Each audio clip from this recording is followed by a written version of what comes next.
Hello, my name is Stacy. Welcome to the Wild Yarrow Apothecaries podcast, where we focus mainly on herbalism, but we also talk about all things holistic health. So grab a cup of herbal tea and enjoy the show. Hello, and welcome to this podcast episode where we are going to be talking about holistic health for perimenopause. And before we really get into this topic, I do want to give a couple disclaimers. One is I am not a medical professional. This is all for educational purpose only. And I highly recommend that you do your own research. Number two is that you would think with me being a woman that I would be really knowledgeable in women's health, but to be honest with you, when it comes to women's health and holistic health and herbalism, women's health, I'm the least knowledgeable in. And I think that that's because, for one, in my household for a couple decades, I've been the only girl. And this is an area that I've been really lucky and fortunate in that I've had really good luck in women's health until perimenopause. So I wanted to talk about this topic because I don't feel like it's talked about enough. I do not feel like perimenopause is talked about enough, and us women are going through this change, and we feel like we are absolutely crazy. I recently went to the doctors and they told me that my symptoms are actually really mild for perimenopause, which really surprised me because I feel like it's doing a number on me. And so I feel like if it's mild for me, but I feel like it's doing a number on me, I can't imagine what other women are going through during this change. And so I wanted to talk about this. I wanted to uh, with the research I did, I'm going to share my info with you. And I have done something recently that has been a game changer. So we're going to be talking about symptoms, what we could do for very, very briefly, what we could do for these symptoms, herbs that we could do, um, and or we could use, and nutrition, because nutrition has been a game changer for me. So yeah, so let's get out some of the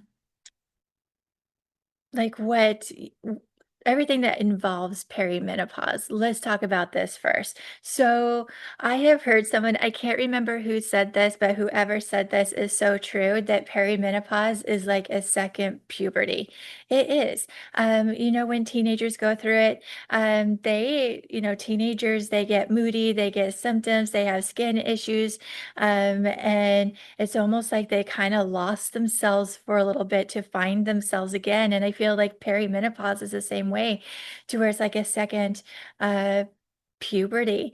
Let's talk about what the difference between perimenopause and menopause is, because this isn't talked about enough. A lot of people don't know what the difference is. So perimenopause is the stage before perimenopause, and this can last anywhere between 4 to 10 years. More than likely, though, actually it might be 2 to 10 years. I think it's actually 10 to 2 years, but the average person um, goes through it for 4 years.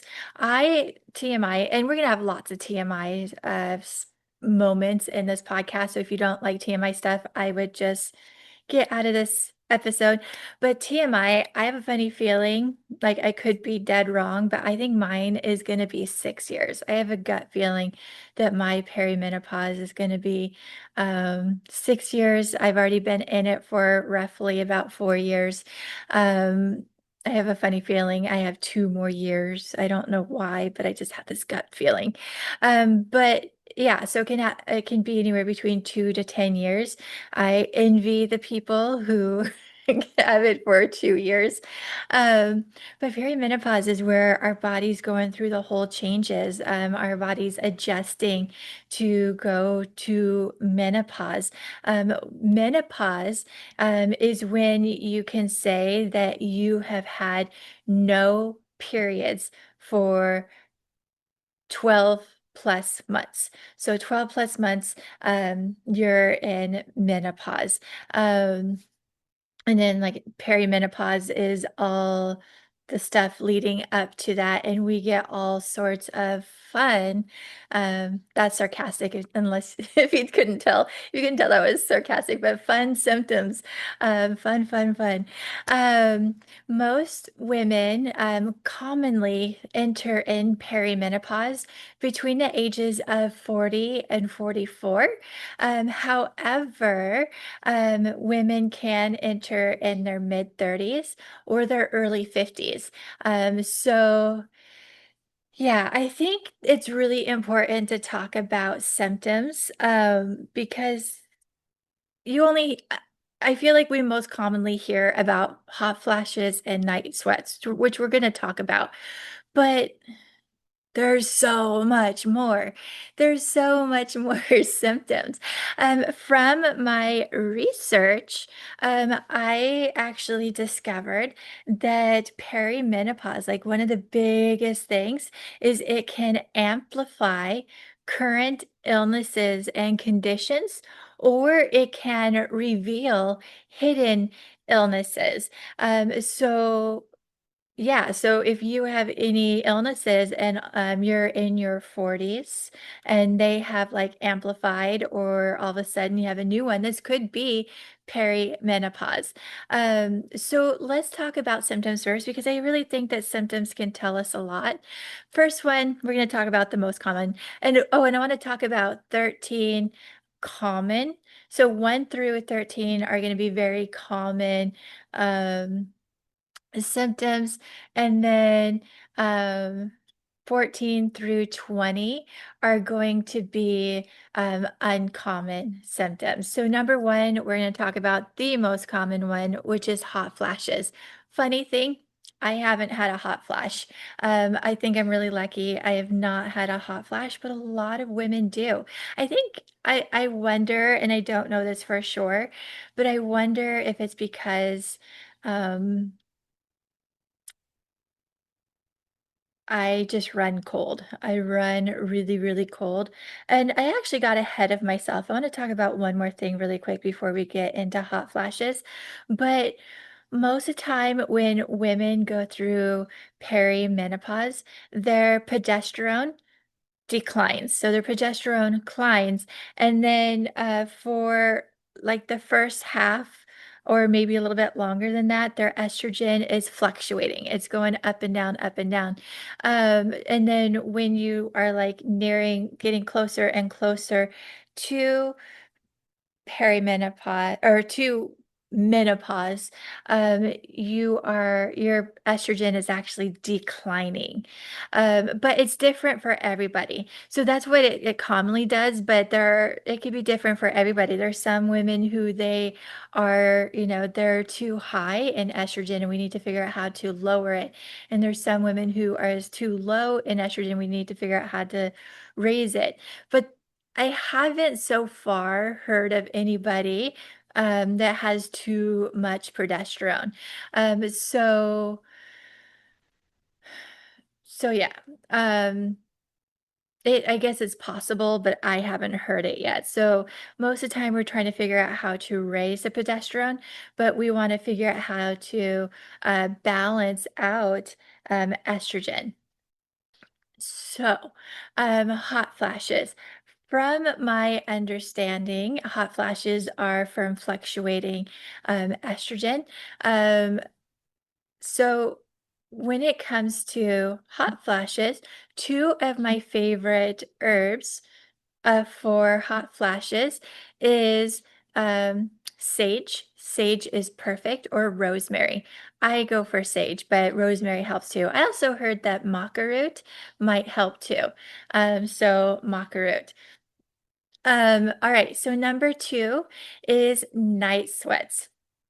Night sweats are I think caused by the same thing for as hot flashes, fluctuating estrogen. Funny thing is I get night sweats every once in a great while, but I don't think mine are hormonal. I have noticed for me that my night sweats are from when I eat something that my body doesn't like. So if I eat something that my body's like, I'll get night sweats that night.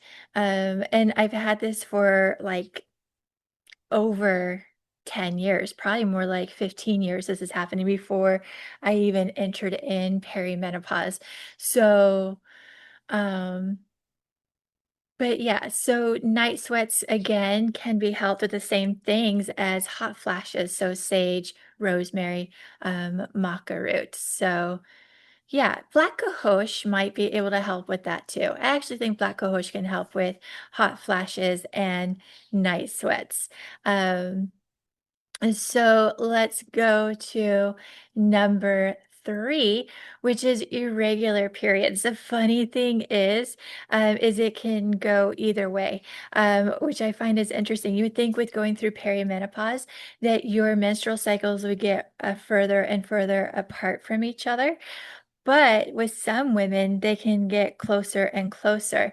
What's really interesting, TMI with me, is mine were going, we're becoming closer and closer. I was getting to where my menstrual cycles were averaging about every 3 weeks. And I'm like, what the heck? I don't like this.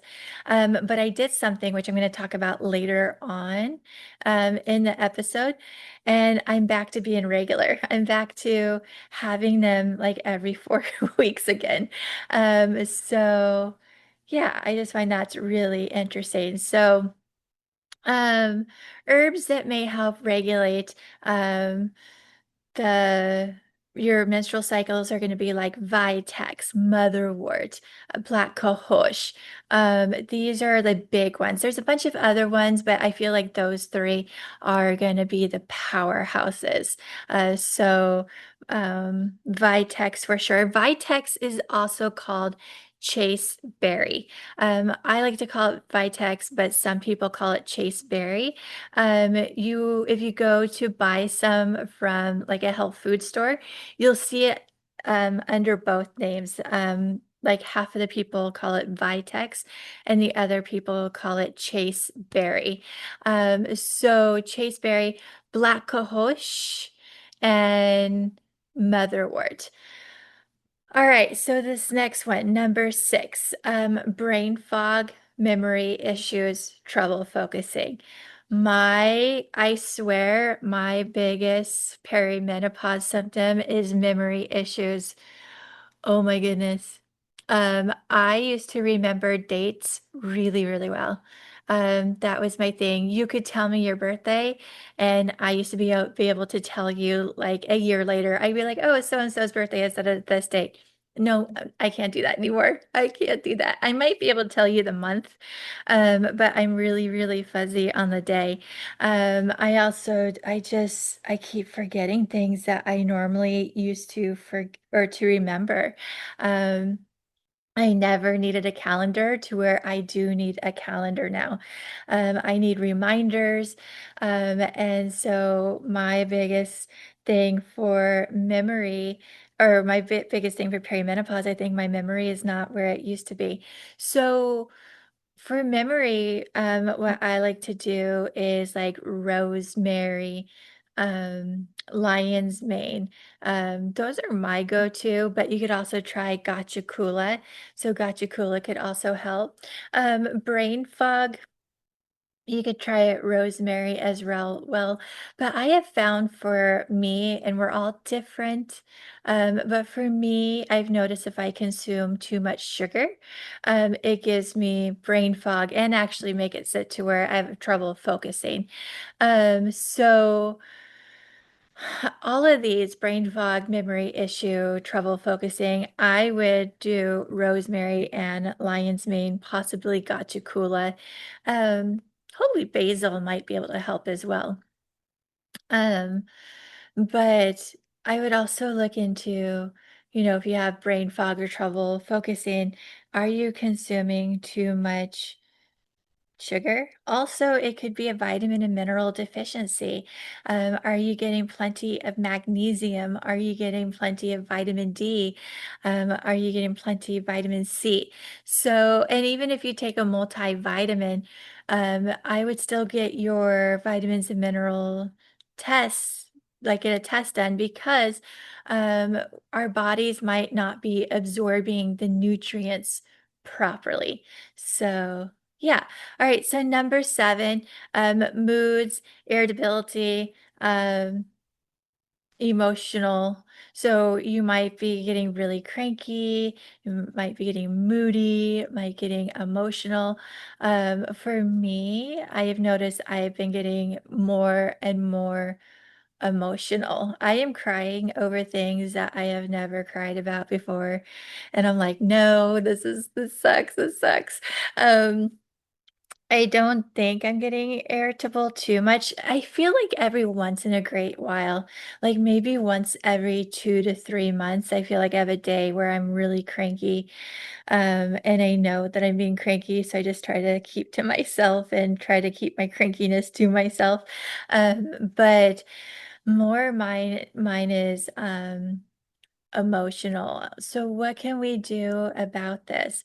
So nervines. Nervines are going to be really beneficial. So you could do like lemon balm, chamomile, lavender, St. John's wort. St. John's wort does conflict with a bunch of medications. Any herb that I mention in this video, please make sure that they don't conflict with your medication or um, illnesses before you take them. Like I mentioned, lemon balm a second ago, lemon balm can conflict with hypothyroidism or Hashimoto's. So, but yeah, any herb that I mentioned, do some research before you take them to make sure they don't conflict with your illness or medication. All right, so lemon balm, chamomile, lavender, St. John's wort, motherwort, linden, um, oh, I am missing some. Holy basil, oat straw. These are all going to help with this, with moodiness, with irritability. If you have a lot of irritability, like you're just really cranky, maybe try passion flower. Um, Passion flower is going to be really beneficial. You know what I just realized? I apologize about this. We're doing this out of order. I skipped number 5. I wonder if you guys realize this. We're going to go to number 5 in a sec. Actually, I want to talk about 8 and then we'll go back to number 5. So, and then I think if you're having irritability and you're getting emotional, that I would do stress management. So stress management of some sort, meditate, journal, get some movement in. So that would be really beneficial. Let's talk about 8 because 8 goes so well with 7, but that's anxiety. A lot of women, because our hormones are fluctuating, this can definitely cause anxiety. I know that, I used to have severe anxiety, like 11, 12 years ago, I had severe anxiety and I healed my severe anxiety and I had it managed. And now that I'm in perimenopause, I don't have severe anxiety, but I still get a little anxious. I feel like I'm still anxious here or there, and I think it's because of the perimenopause. And I'm hoping when I fully go into menopause, that little bit of anxiety will go away. Same things can pretty much help with irritability and emotional, can help with anxiety. So herbs like lemon balm, chamomile, lavender, St. John's wort, um, motherwort, oat straw, linden. These are all going to be really, really beneficial. Um, An herb I don't talk about a lot that could be very helpful too is catnip. We think of catnip as being for herb for our cats, but it's really beneficial for humans too. It actually most of the time has an opposite effect. So with cats, it makes them go a little bit crazy. With humans, it makes them calm. It calms them down. So, um, so yeah, and actually 5 goes with 8, so we're gonna go back to, 5 because I just realized I somehow skipped 5, but it goes well with number 8, which is insomnia. I heard a lot of people, go through insomnia, thankfully not me. I sleep like a baby, and I'm so happy for that because if I don't get my sleep, I get even more emotional. Oh my goodness, I could not imagine me, with, um, little sleep being as emotional as I already am, and then getting, like, very little sleep. Oh, I'd be an emotional wreck.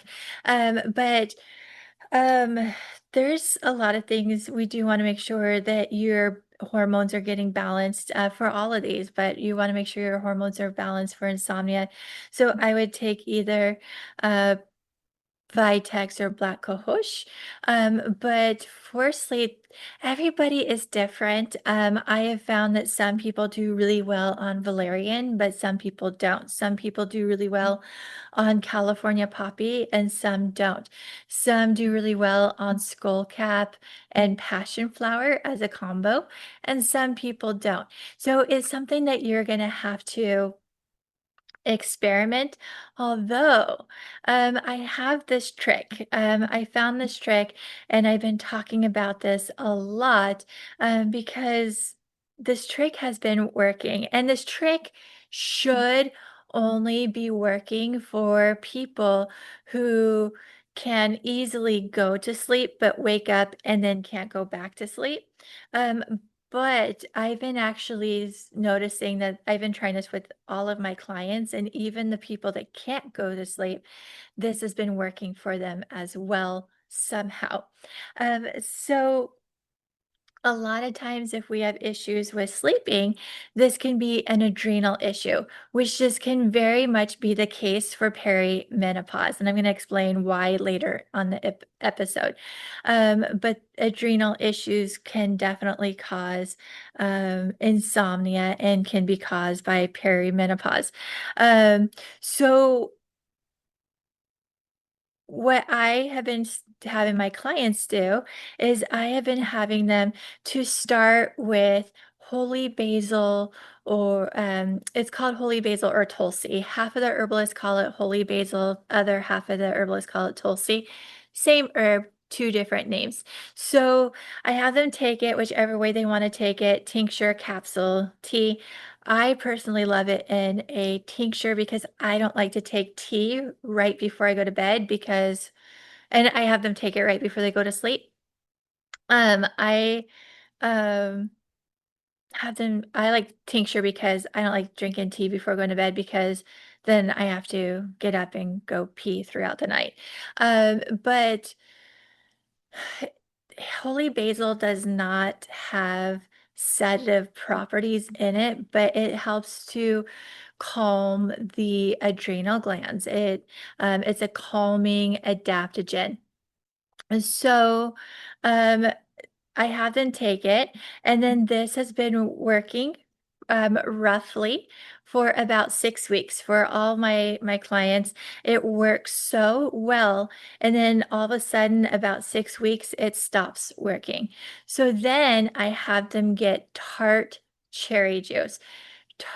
Tart cherry juice is not as delicious as it sounds like it is. It's actually not very good. But what I have them do is I have them take about 2 shot worths. You're going to want to chug it because it does not taste good. So chug it like it's like an alcohol that you don't like the taste of. Chug it. Tart is an understatement. Understatement. People don't believe me until they try it and they're like, "Oh my God, you were so right." And I'm like, "Right?"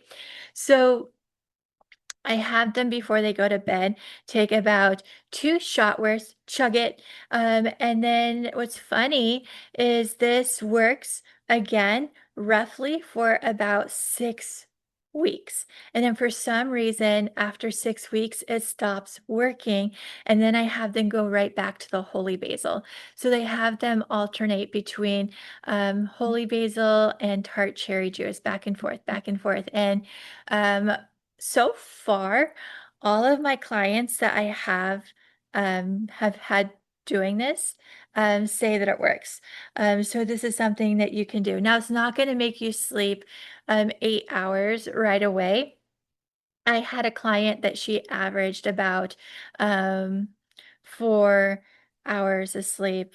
Was it 4 or 5? 4 or 5, I don't know, 4 or 5 hours of sleep, every night, and so she started this method, and then she all of a sudden started getting 6 hours of sleep, and then a few weeks later, she started getting, like, 7 hours of sleep, and then she started getting the 8 hours, so it was like a gradual, effect.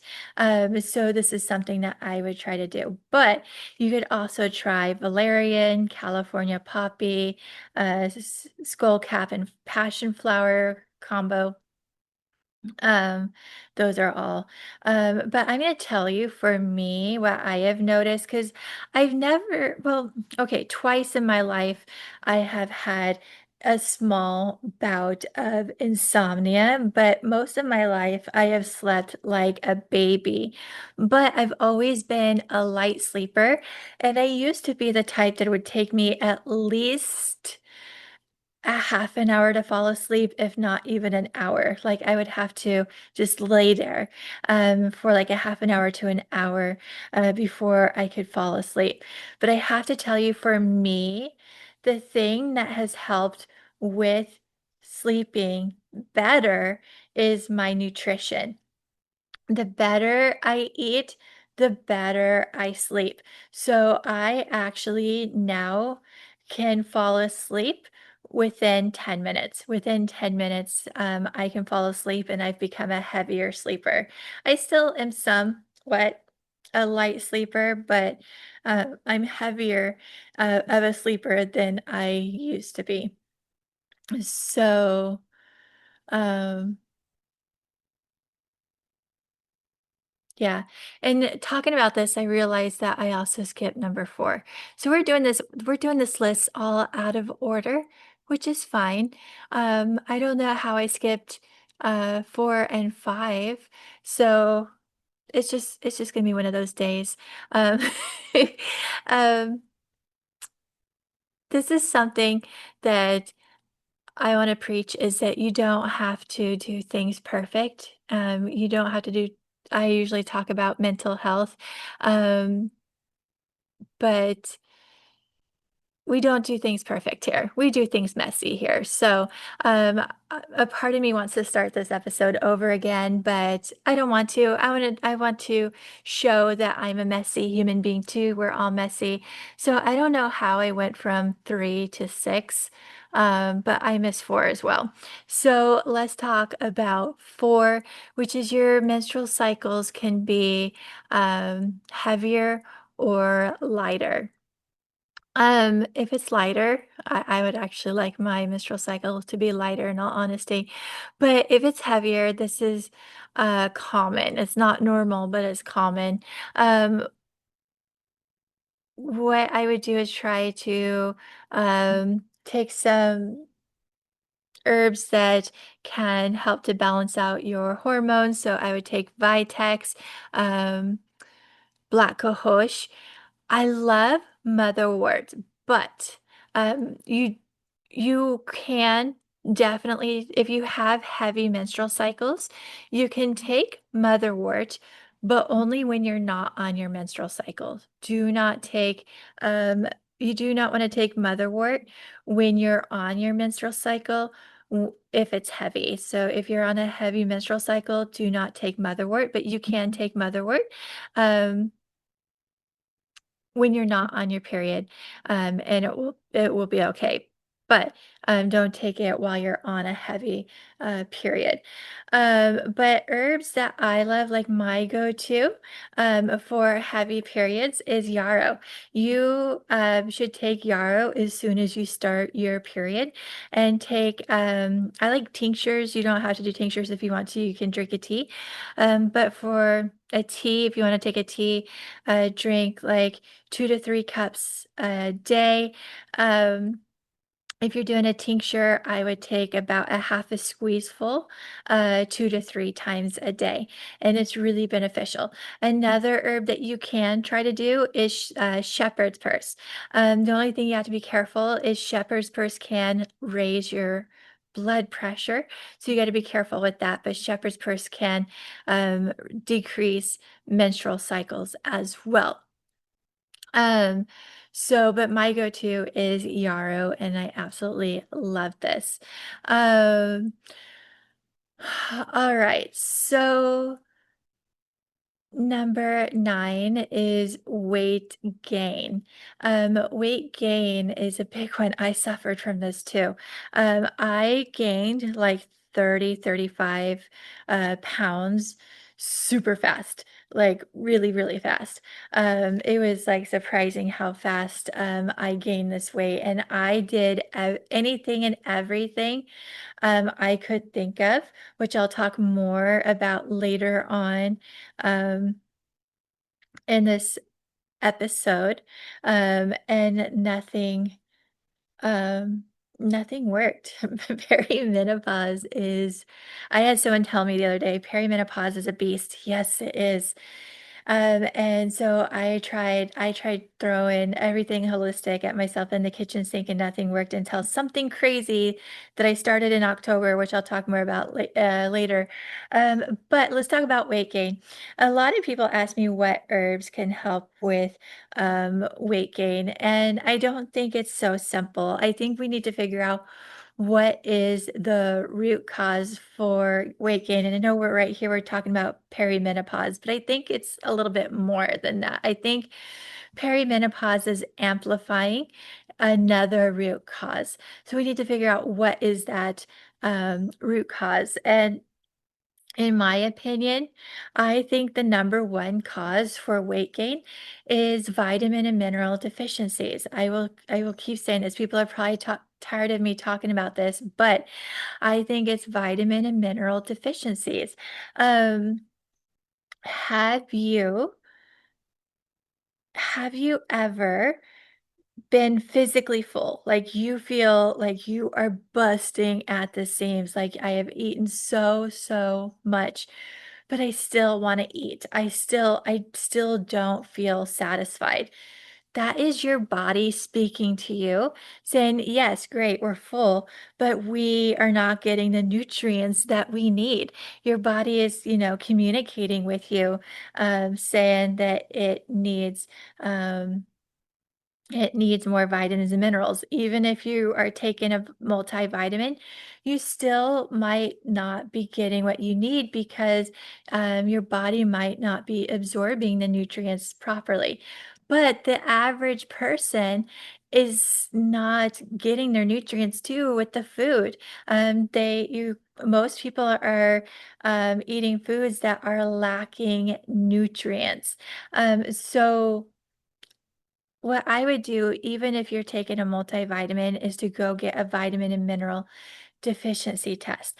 I honestly, I personally think number one cause vitamin and mineral deficiency. Um, and that people overeat because they're not satisfied. All right, another big thing is cortisol, which just definitely could be a problem during perimenopause. Um, so if your body's pumping too much cortisol, it can make people gain weight, especially in the belly area. Um, and I do think that this is another big reason. And in all honesty, I think a lot of it could be a combination of not getting enough vitamins and minerals and having too much uh, cortisol. I think for most people, it could be a combination of both. Um, but what can we do if your body is pumping out too much cortisol? Number one, again, make sure that you're getting plenty of vitamins and minerals. In all honesty, if you have a vitamin C deficiency, this can cause havoc on your adrenal glands. So we need to make sure that you're getting plenty of vitamin C, which is the adrenals are in charge of your cortisol. Um, and in magnesium, if you have a magnesium deficiency, this can stress your body out, which can stress the nervous system out, which can stress the adrenals out. So again, that's going to be really important. Stress management. Um, we need to have stress management because we're always going to have stress in our life. Stress is one of those things that no matter what we do, it's going to be there. And so we need to teach ourselves how to be able to handle stress and to adapt to stress. We do want to get rid of stressors that we can. So if you have something that's stressful in your life that you can remove, do it. But there's some stressors in our lives that we can't remove, that they're going to be in our lives, and we need to figure out how to do this. So, stress management is really important. Now, herbs that can help, these herbs are called adaptogens, and there's different levels of adaptogens. There's calming adaptogens like holy basil, balancing adaptogens like ashwagandha, and stimulating adaptogens like um, rhodiola. So rhodiola is like the most popular one right now, but my go-to is holy basil. Love holy basil. So you could try those herbs and they may help. Now, there are some herbalists that will say chickweed may be able to help with weight gain, but in all honesty, I hate doing this because I always feel like chickweed is gonna be used as a Band-Aid. It's gonna be like, "Oh, I can eat all that I want and take chickweed," and that's not gonna work. That's so not going to work. Um, so I would more like to get to the root cause, and you can use chickweed as long as you're doing other things, like you're adopting a healthy nutrition, you're doing stress management, and then maybe chickweed will kind of enhance the weight loss a little bit more. But it's not going to be able to help by itself. You have to do other stuff. Um, all right. Number 10 is joint pain. Joint pain is really beneficial. Well, I'm sorry, it's not beneficial, is a common thing. And I found out for me that if I get joint pain, it's usually because of certain foods that I eat, especially wheat. Wheat is um, a big trigger for uh, joint pain for me, but herbs that can help with joint pain are going to be herbs like turmeric, ginger, and topically, I think cayenne salve is so beneficial. So you could also try arnica, but it depends on what's actually causing the joint pain. All right. Perimenopause can cause fatigue, for sure. I know for me, I don't really feel fatigue, but I feel like perimenopause has mellowed me. Like I feel like I'm a lot more mellow than I used to be, which is saying something because people always used to tell me that I was pretty mellow. But I don't really feel the fatigue, but I feel mellow. So maybe I should say fatigue, mellow. If you feel mellow like I do, I think it's just, I think the mellowness is okay. I think your body is doing a lot of changes, and it's taking a lot of that energy to, um, make the changes, and so you might not feel as energetic. Now, if you're feeling like some major fatigue, one of the biggest causes, and I'm going to sound like a broken record here, but one of the biggest causes for fatigue is a vitamin and mineral deficiency. If you are deficient in vitamins and minerals, this can definitely cause some major fatigue. So I would personally look at this. Herbs that can actually fill in some of the gaps. I should have talked about this earlier, but some herbs that can fill in the gaps for vitamins and minerals are going to be herbs like nettle, hawthorn, oat straw, um, cleavers, chickweed. These are all going to be really high in vitamins and minerals. So, yeah. All right, 12. Dry skin. Oh my gosh, this is me. I've always had dry skin, but I feel like perimenopause amplifies my dry skin, something fierce. Um, so what can you do? For one, and I'm going to talk more about this later on, but getting some healthy fats is what's really been helping me.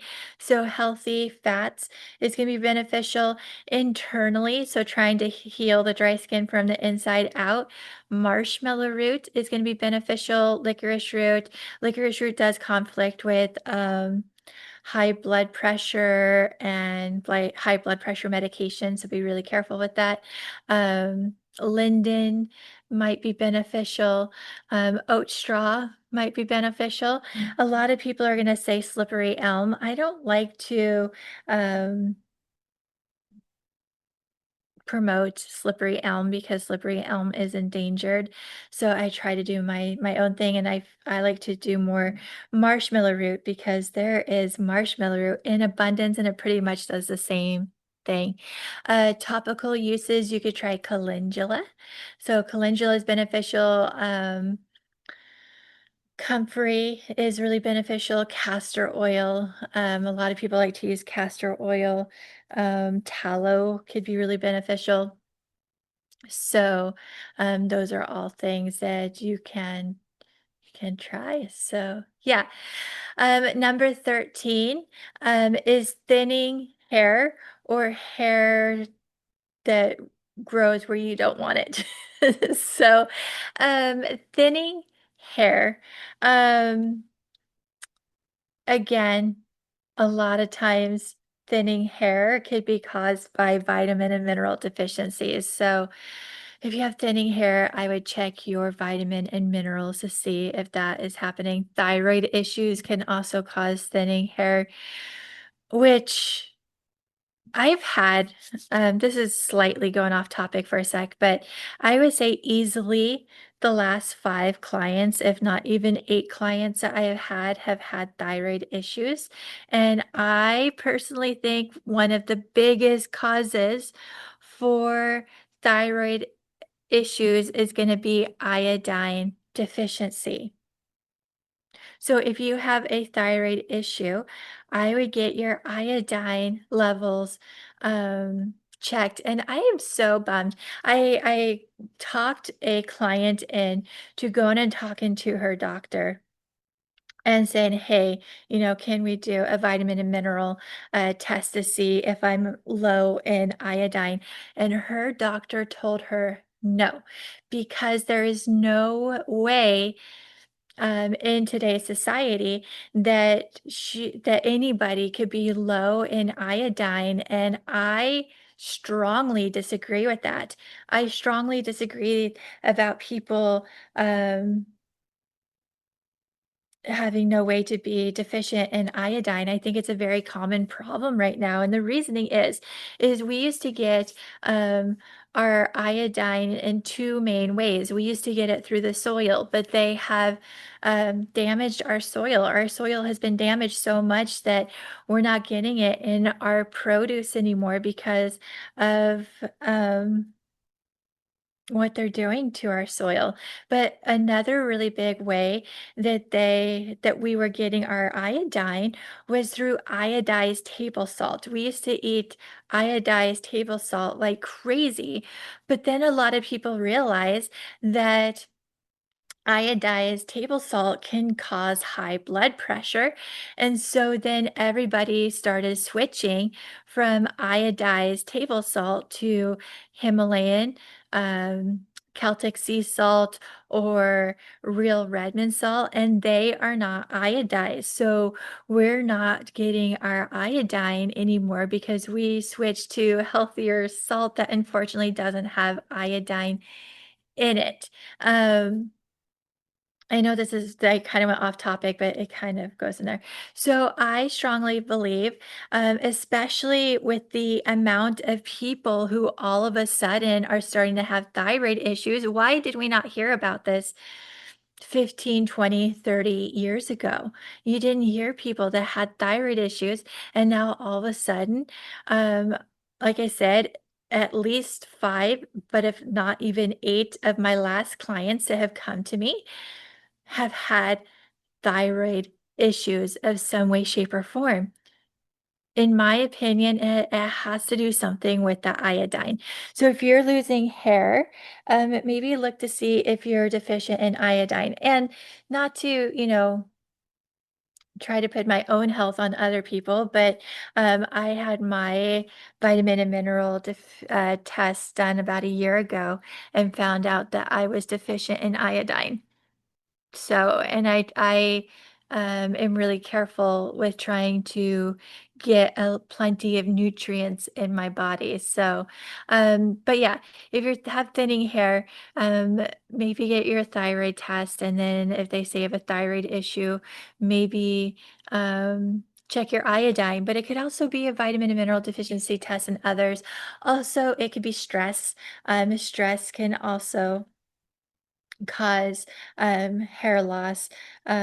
So if it's stress, herbs like lemon balm, chamomile, linden, motherwort, lavender, St. John's wort. Um, these are all going to be very, very helpful.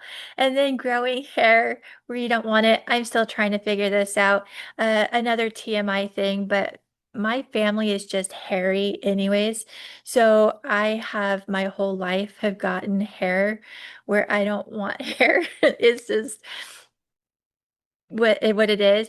But one thing that's hilarious now is I swear I get one black hair on the under part of my chin. One day it's not there, like it's not there right now. But easily tomorrow I could have a black hair that's like 1 inch. 1 inch, and it's black and coarse.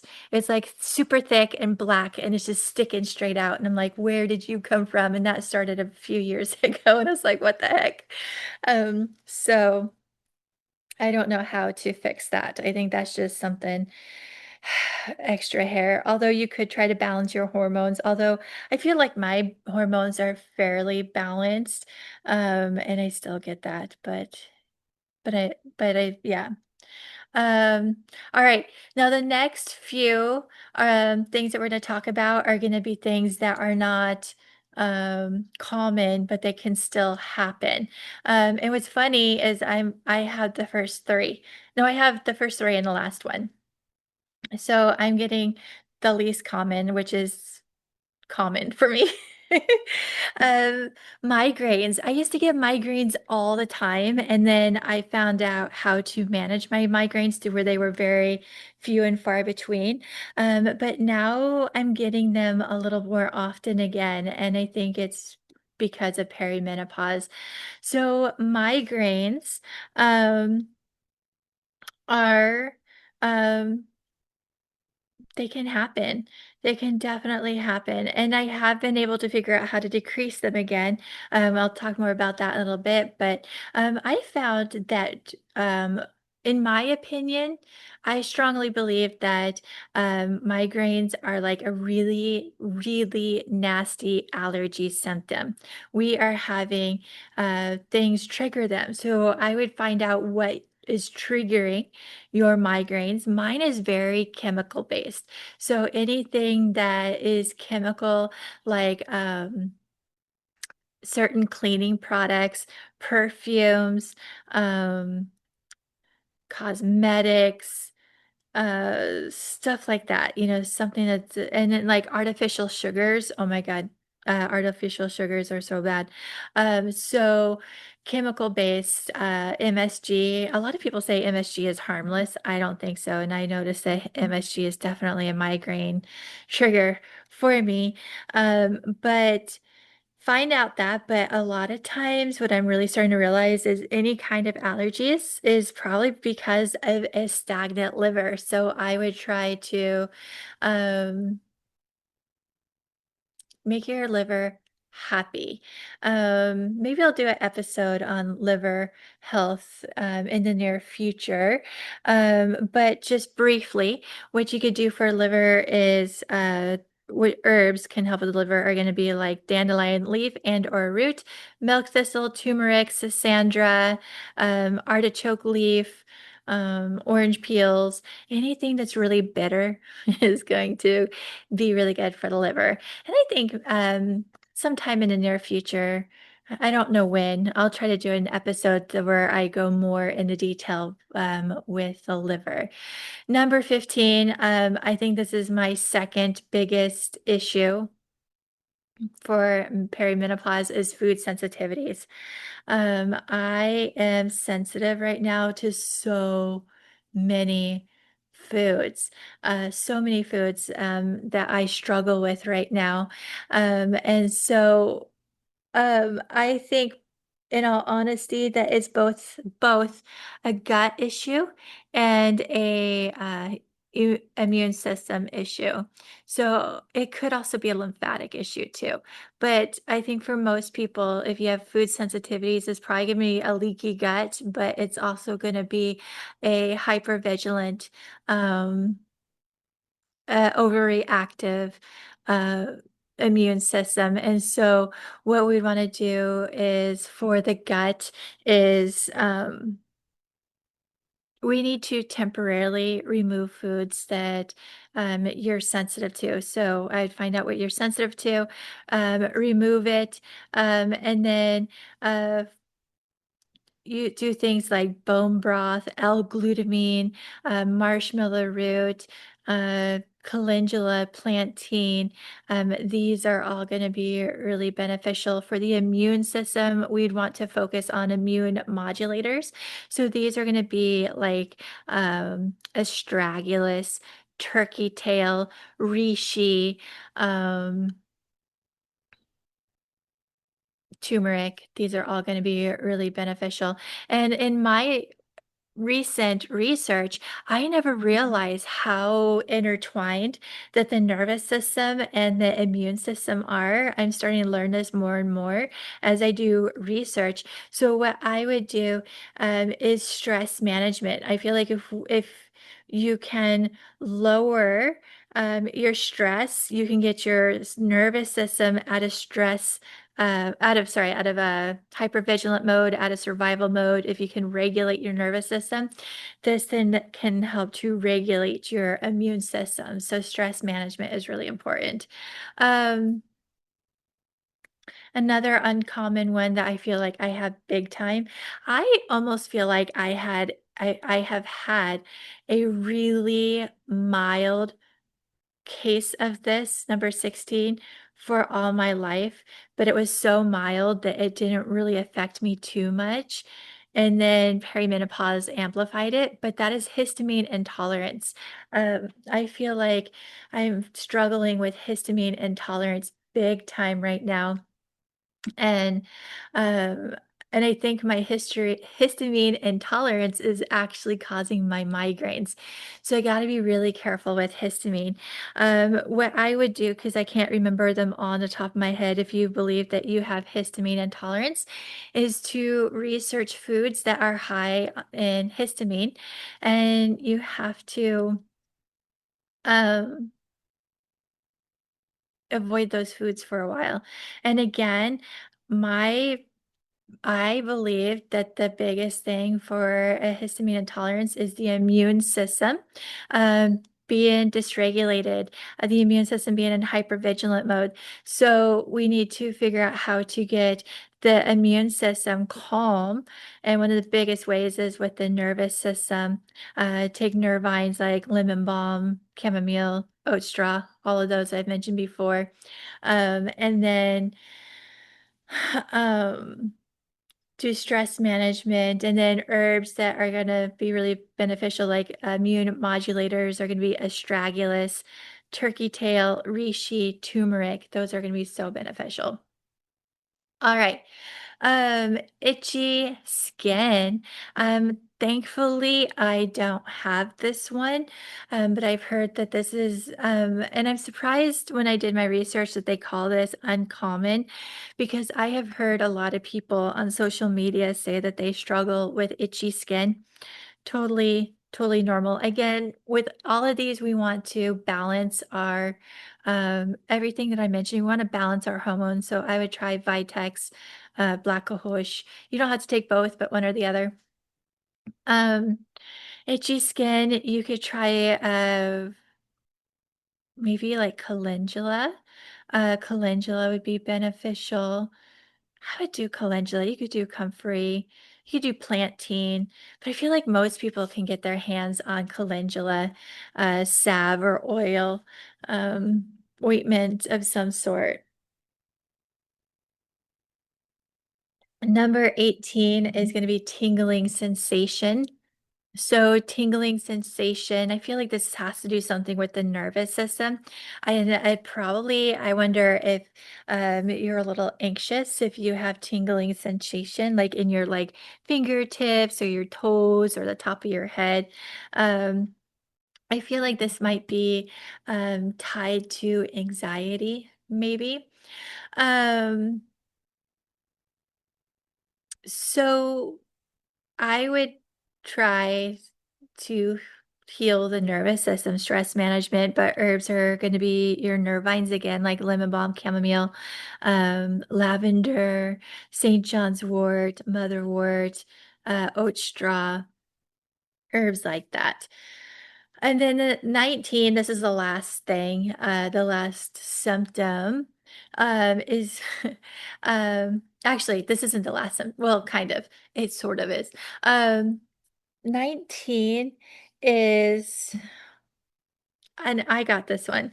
I have had this one. I feel like I'm slowly getting out of this, but I, for a few months, wanted to be alone. Like, I didn't want to do, like, it was so weird because I didn't feel depressed. I felt happy, but I didn't wanna do anything. I didn't wanna be with anybody. I didn't wanna socialize.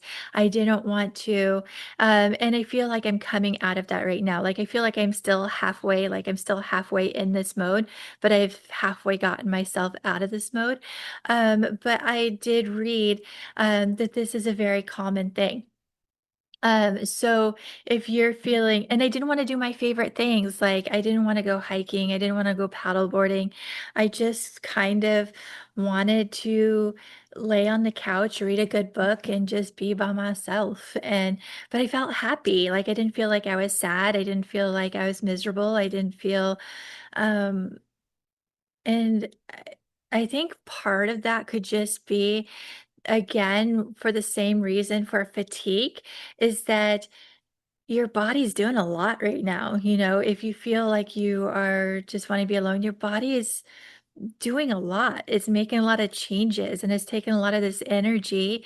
And this energy just makes you want to be alone and be around a lot of people and not have like a lot of conversations. Oh my gosh.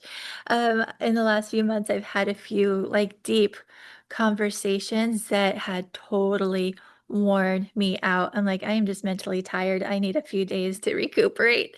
Um, and like I said, it's not depression. It was just more like I was happy.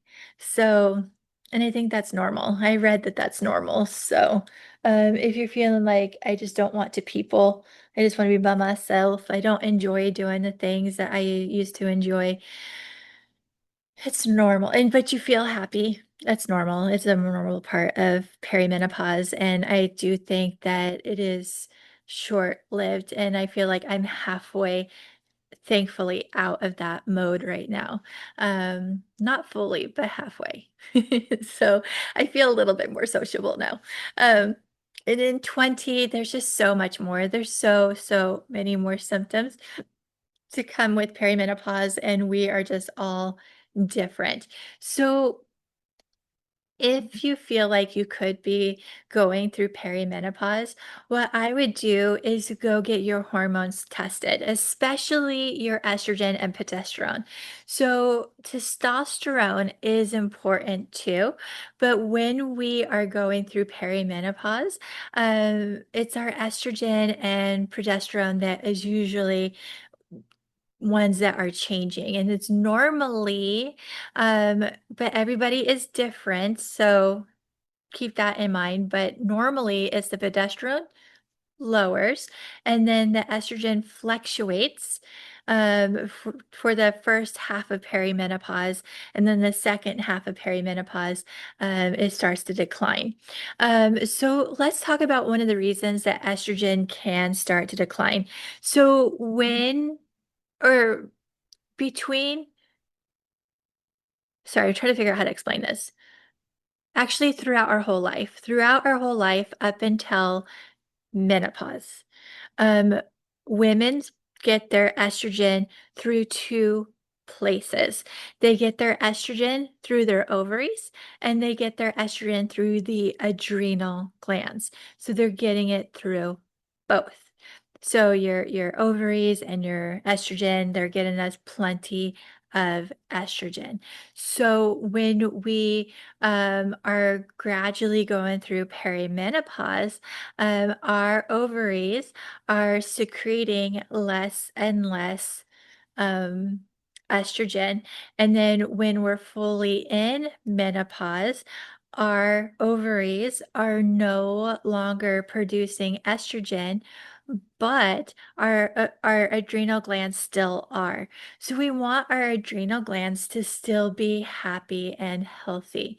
So how can we keep our adrenal glands happy and healthy?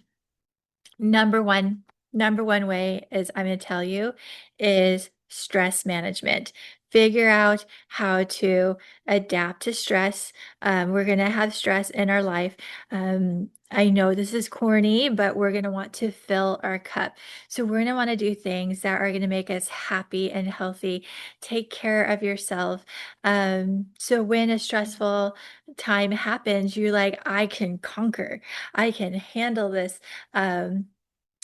stressful moment. So do things that make you happy. Things that make me happy is I love nerding out on herbalism. I love being out in nature, whether it's hiking or taking a drive. I like spending time with my family. I like reading a good book. These are all things that make me happy and healthy, but we also make sure, again, that we're getting plenty of vitamins and minerals. Vitamin C, if we're deficient in vitamin C, a stressful time can seem way worse than if we have plenty of vitamin C in our body. So we want to make sure that we have plenty of vitamin C, and vitamin C can also support our adrenal glands. Magnesium is a fantastic mineral to help with our nervous system. I believe that if our nervous system is happy, our adrenal glands is happy. If our nervous system is not happy, our adrenal glands is not going to be happy. So we want to make sure that our adrenal glands are happy. So stress management, super duper happy. Um, Herbs for the adrenal glands are going to be like ashwagandha, holy basil, rhodiola, there's so many, licorice root, but I love to focus on nervines, even for the adrenal glands. Nervines are so important. So I've named these a lot during this episode. Um, Lemon balm, chamomile, uh, lavender, St. John's wort, oat straw, motherwort, linden, um, I'm drawing a blank now, but so many. So that is gonna be really beneficial. My 2 go-to herbs for balancing, actually my number 1, I love Vitex. I love Vitex, and I think Vitex is so beneficial, but a lot of herbalists, their number 1 is gonna be black cohosh, but I think motherwort is also really amazing. So really really good herbs to help to balance out, especially progesterone, and raise it is going to be Vitex, Black Cohosh, and Motherwort. If you find out that you're deficient, if you're too low in estrogen, you're going to probably want to focus on herbs that have phytoestrogen properties in it. So herbs that have phytoestrogen properties in it are going to be red clover, sage, and fennel. So these are going to be so beneficial. If you have too much estrogen, then you're probably going to want to stay away from red clover, sage, and fennel. So let me talk about what has been helping for me, and it's going to be really crazy. This is a time where I really highly recommend you do your own research because um, I'm a person I'm just a person on the internet. I feel like, anybody on the internet, whatever you hear them talk about, you should do some research to see what if what they're saying is true. Like, I try to do my research and say truthful things on here, but I want people to find out for themselves that what I'm saying, I believe is to be true. So I believe that we have been lied to. Um And I don't know if it's on purpose or by accident. It might be an accident, but it could be on purpose too. But um, let's talk about this.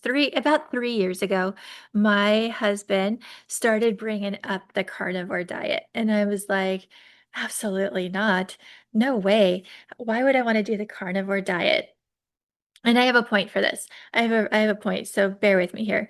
Um, Spoiler alert, carnivore diet has helped with my perimenopause, and I want to walk you through on why I think this is. So, um, he started bringing up the carnivore diet, and I said, absolutely not. I don't see how people could be doing the carnivore diet. How are people not getting a heart attack? How are people not getting strokes? What is going on here? And I thought, um, he was smoking crack, in all honesty, not really, but I'm like, "What?" And I'm like, "What is happening?" And I just could not believe it, and then it just people kept bringing it up, he kept bringing it up, other people kept bringing it up, and I'm like, "Alright." So in October, I'm like, "I've had enough of people bringing up the carnivore diet. I'm gonna do a lot of research to prove people wrong, to prove that the carnivore diet is a horrible, horrible diet." So I went down our big rabbit hole, and the more that I went down the rabbit hole, the more that I was like, "Oh, maybe this is beneficial. Maybe this is actually going to be a really beneficial diet." There were so many people that were claiming that it helped them reverse all sorts of things, helped them reverse their autoimmune disorders, diabetes, skin issues, issues. It actually balanced out their blood pressure, like people were getting normal blood pressures, people are even healing their cardiovascular issues. And I'm like, what the heck? I was searching for people who have had heart attacks because of the carnivore diet. Couldn't find anybody. I searched for people who had strokes because of the carnivore diet. Didn't find anybody. The worst that I found is there's a singer out there called, I think his name is James Blunt. He said he got scurvy during doing a carnivore diet. That's an easy fix. You can take vitamin C supplements and you won't get scurvy, or take organ meats. Uh, so, um, so I decided, all right, I'm like, let's try it. I pretty much did everything else. So let me kind of rewind for a sec. So for my perimenopause, I have memory issues. I got weight gain. My skin is super dry, like horribly dry. Um, I have all sorts of food sensitivities. I think I have histamine issues, and migraine issues. Um, I feel like I'm forgetting something, but for the last 4 years, have thrown everything in the kitchen sink. I might forget a few things, but this is what on the top of my head, that I could tell you that I've tried. I tried, for years, I've been eating a whole foods diet. So for years, I've eaten a whole foods diet. I tried plant-based whole food. I tried a Mediterranean diet. I tried when I did the plant-based diet, I actually got sick. And I have had nutrition classes, so I know how to do the complete protein, make sure that I get plenty of vitamin B12 and iron. I know how to do all that. Um, I tried so many herbs to heal the gut because I thought some of these were also gut issues. So I removed food sensitivities. I did bone broth. I did L-glutamine. I did marshmallow root like crazy. I did plantain and calendula. I made sure to try to nourish my body as much as possible. I tried. Oh, I've done, plenty of parasite cleanses, candida cleanses. I quit eating added sugars. So I was, for like 8 to 10 months prior before starting the carnivore diet, I was only eating natural sugars, and not artificial or added sugars. So anything on the label that said, anything about having added sugars in it, I would not consume. Um, I So I did candida candida cleanses, parasite cleanses. I'm very active. I love to go hiking, paddleboarding, going for walks. I can't sit still, in all honesty. I um, mindset, stress management is really important to me. So I meditate and journal on a regular basis. I deep breathe on a regular basis. I recharge. I like to make sure that I'm filling my cup. Um, and I checked my house for mold. Um, I feel like I'm forgetting a few things, but I tried all of that. That's all the stuff that I really tried to do, and nothing was working. I was still struggling. And so I tried the carnivore diet, and all of those symptoms decreased. They all decreased big time. Um, my migraines have drastically decreased again. Actually, in all honesty, 2 days ago, I had my first migraine on the carnivore diet.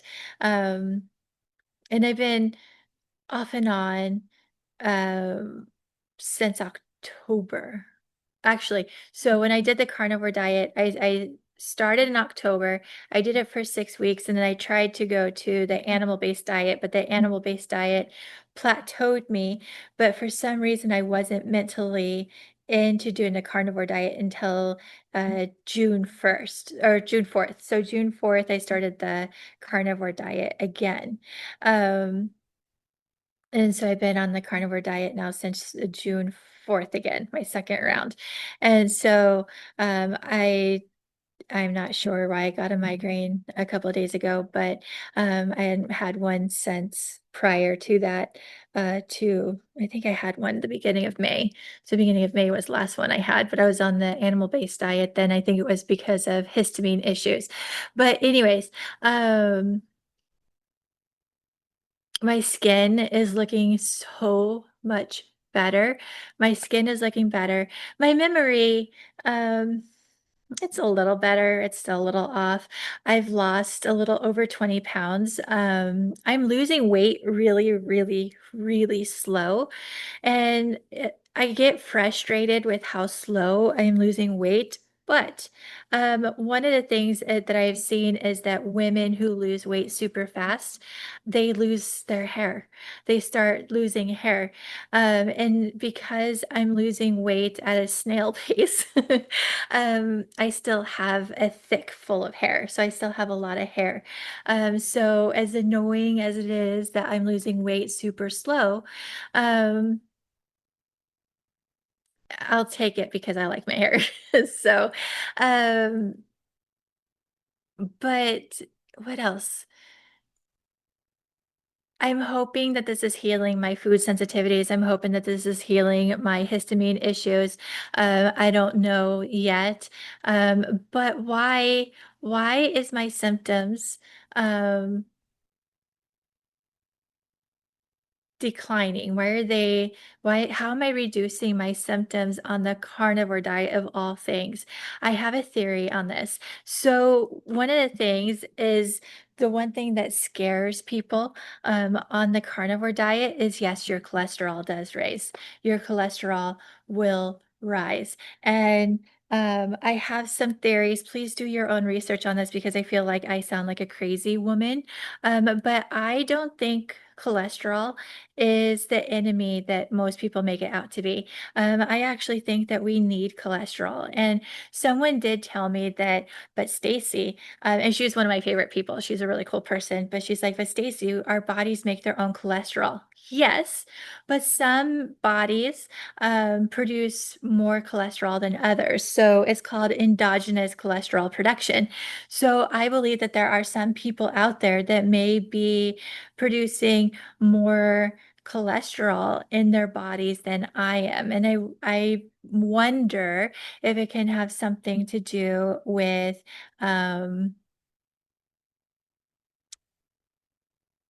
ancestors. So like my ancestors, I think most of them came from like northern Europe, where they had to consume more meat than plants because it was too cold, especially in the winter, for consuming plants. So I think some of us need more cholesterol.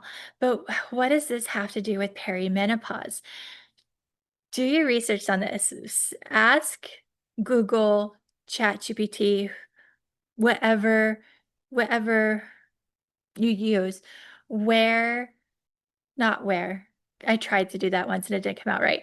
What progesterone is made up of? What is estrogen made up of?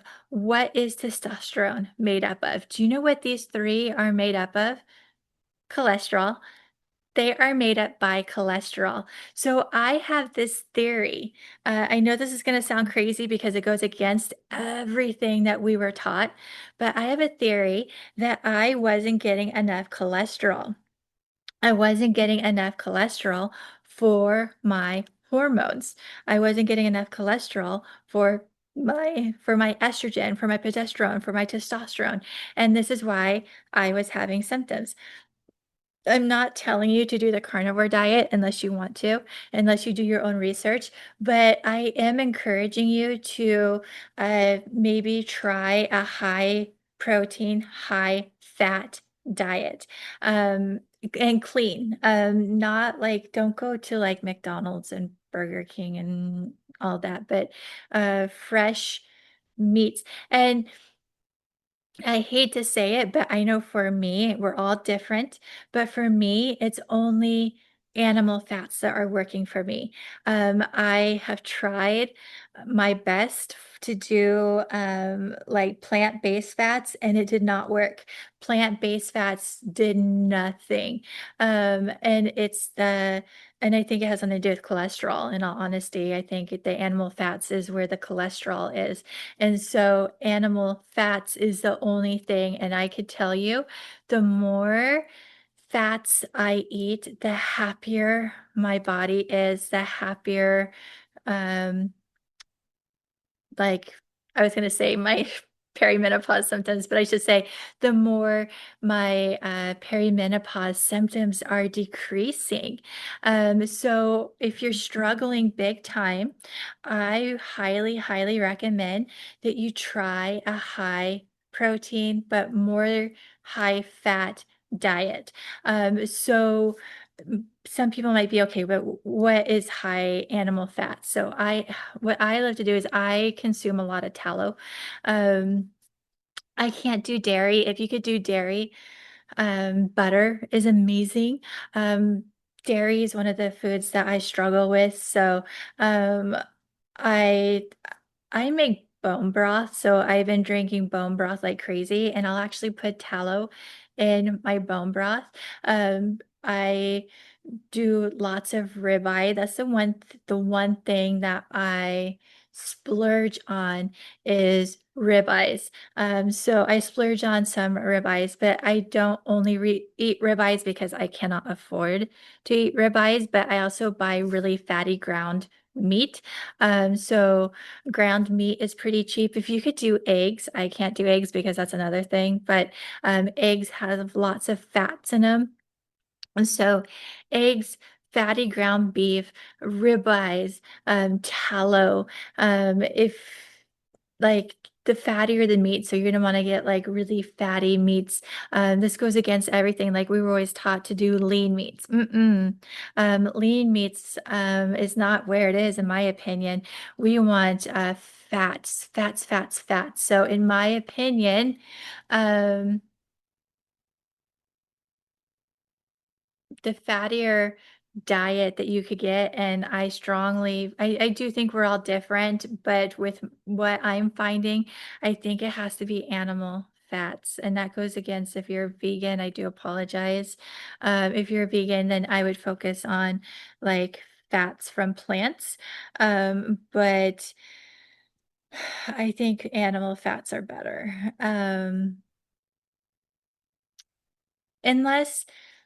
Unless people make their own um cholesterol. But yeah, fats is the number one thing that is helping with my perimenopause symptoms and is making it so much easier.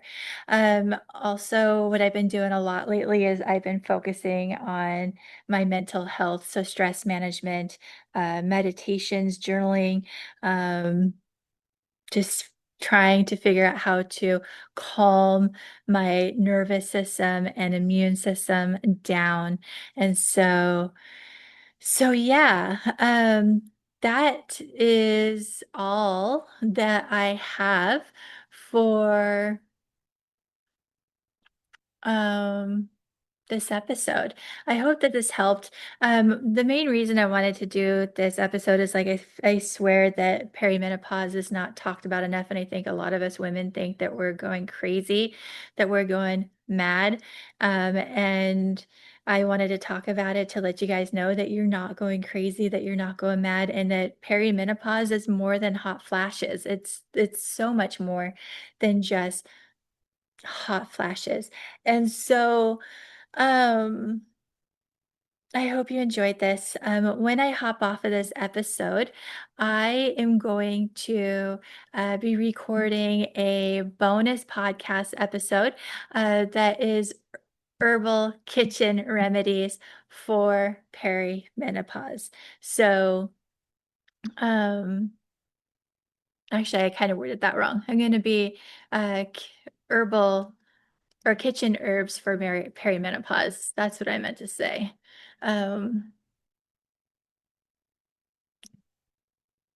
Herbal kitchen herbs for perimenopause. So kitchen herbs for perimenopause. So if you're someone that you can't go out and buy your own herbs for some reason, but you might have these herbs, more than likely you have these herbs in your kitchen already, and they can help with perimenopause. So if you want to come join us, come nerd out with us. And check it out.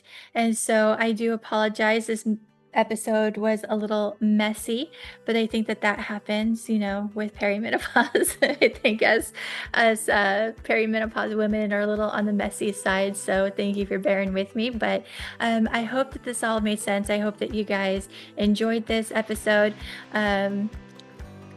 If you're interested, come join our membership and learn about kitchen herbs for perimenopause, and let me know if you have any questions. All right, guys, I hope you have a great day. Bye. I hope you loved this episode. If you did, please make sure to follow Wild Yarrow Apothecaries podcast on your favorite podcast platform and leave me a review. Do you want to hear more about this episode? Join our Herb of the Month membership, where I add a bonus part of this episode. In this membership, we also have a lot of PDF files, a lot of videos, and every 3 months that you are a member, I send you 3 herbs, and there's so many more benefits. Come check it out. Come nerd out with us. And thank you for listening to the Wild Yarrow Apothecaries podcast, and have a great day.